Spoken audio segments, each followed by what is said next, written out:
Good morning to all of students. आज हम लोग केमिस्ट्री का एक लेक्चर सीरीज स्टार्ट करने वाले हैं जिसमें हम लोग क्लास 11th के unit 1 basis concept of chemistry deal करेंगे।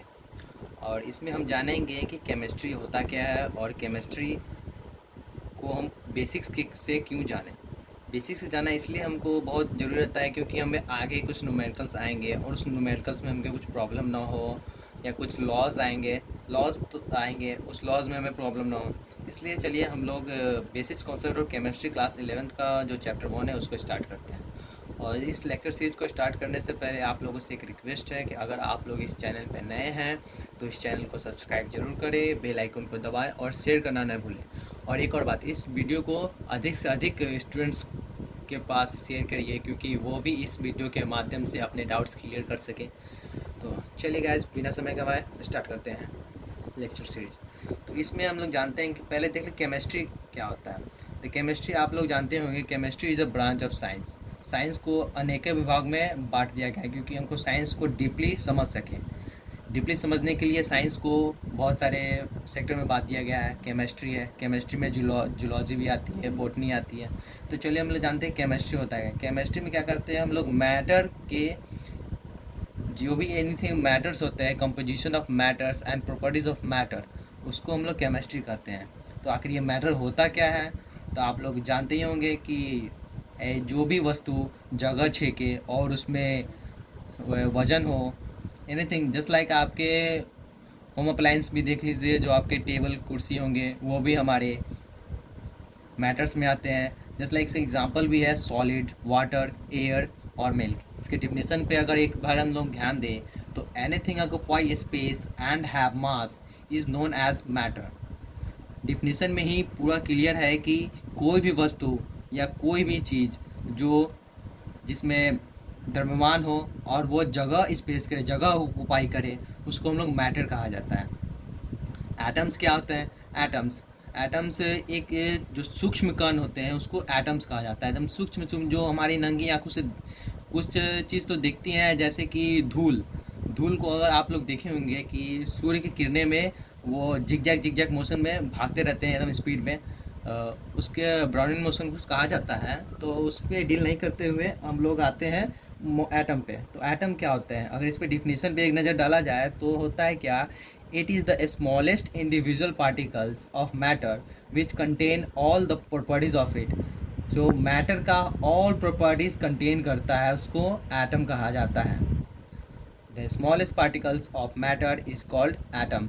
जो मैटर का जो सूक्ष्म कण होता है, मैटर तो हमारे जितने भी धरती पे देख ले वो सारे मैटर्स ही हैं, सारे ऑब्जेक्ट मैटर्स की श्रेणी में ही आते हैं। तो मैटर्स का जो सूक्ष्म कण होता है, एकदम सूक्ष्म सूक्ष्म, धूल से भी सूक्ष्म कण, उसको हम लोग एटम्स कहा जाता है। तो एक्चुअली नेक्स्ट टॉपिक पे आते हैं, बैलेंस इलेक्ट्रॉन क्या होता है।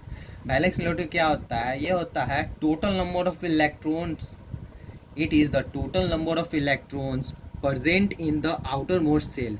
जो आउटर मोस्ट सेल में जो टोटल इलेक्ट्रॉन प्रेजेंट होते हैं उसको वैलेंस इलेक्ट्रॉन कहते हैं।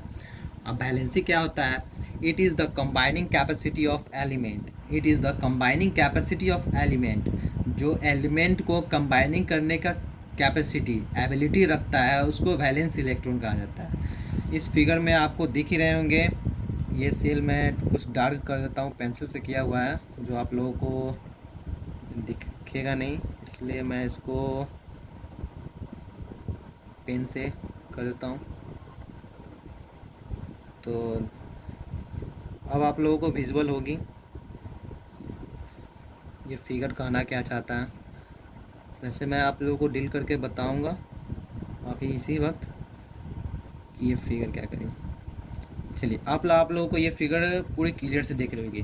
जो ये बाहरी कक्ष है इसको क्या कहा जाता है, आउटर मोस्ट सेल। जो सेल के जो सबसे फर्स्ट लेयर होता है उसको आउटर मोस्ट सेल कहा जाता है, बाह्य कक्ष। बाह्य कक्ष जो हिंदी में बाह्य कक्ष कहा जाता है।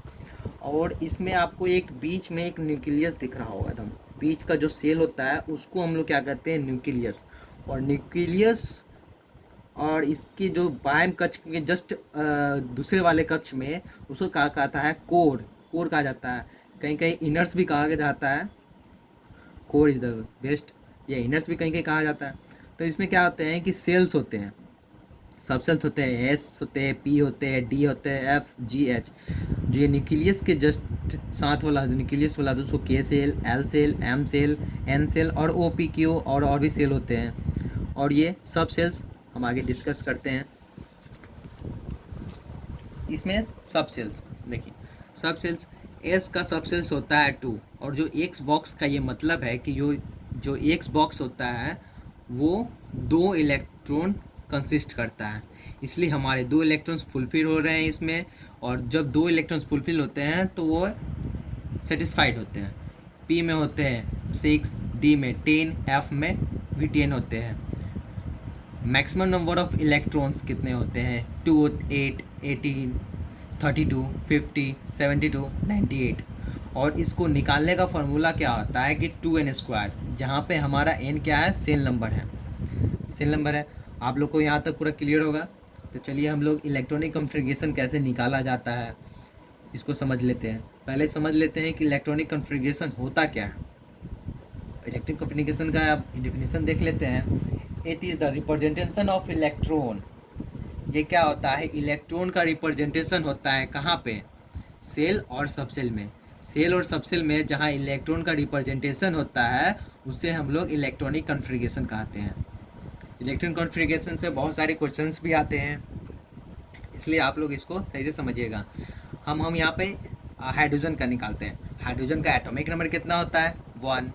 और एटॉमिक नंबर और सेल में इसमें 1 होते हैं, फर्स्ट सेल में होता है। और इसका इलेक्ट्रॉनिक कॉन्फ़िगरेशन 1s1, जो यहाँ पे है यही सेल नंबर है। और इसका वैलेंसी इलेक्ट्रॉन 1, वैलेंसी 1। वैलेंसी निकालने का फॉर्मूला होता है 8 माइनस वैलेंसी इलेक्ट्रॉन। अब हीलियम का निकालते हैं। ऐसे बहुत सारे हैं, हम आपको एक इम्पोर्टेंट बता देते हैं कि इसमें क्या होता है। क्रोमियम आप लोग 30 तक निकाल लीजिएगा, वीडियो को स्टॉप करके आप लोग लिख लीजिएगा। मैं आपको एक जो इम्पोर्टेंट है वो बता देता हूँ। इसमें 24 नंबर पे आता है क्रोमियम। क्रोमियम बहुत इंपॉर्टेंट है और इससे अनेकों क्वेश्चंस पूछे जाते हैं हमारे एग्ज़ाम में, इसलिए आप लोग इसको सही समझिएगा।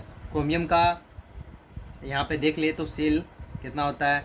2 होता है, 8, 13 और 1। 13 ये इसको एक दे देता है, इसलिए ये हो जाता है एक्साइटेड स्टेट में होता है। इसका हम लोग इलेक्ट्रॉनिक कॉन्फ़िगरेशन निकालेंगे तो 1s2, 2s2, 2p6, 3s2, 3p6, 4s1 और 3d5 हो जाते हैं यहाँ पे। इसको से ध्यान से समझिएगा कि 1s1, 2s2, 2p6, 3s2, 3p6, 4s1 और 3d5। अब यहाँ पे बैलेंस इलेक्ट्रॉन इसका 1 होता है, बैलेंस इलेक्ट्रॉन इसका 1 होता है, और इसका बैलेंसी होता है 2 और 6 होते हैं।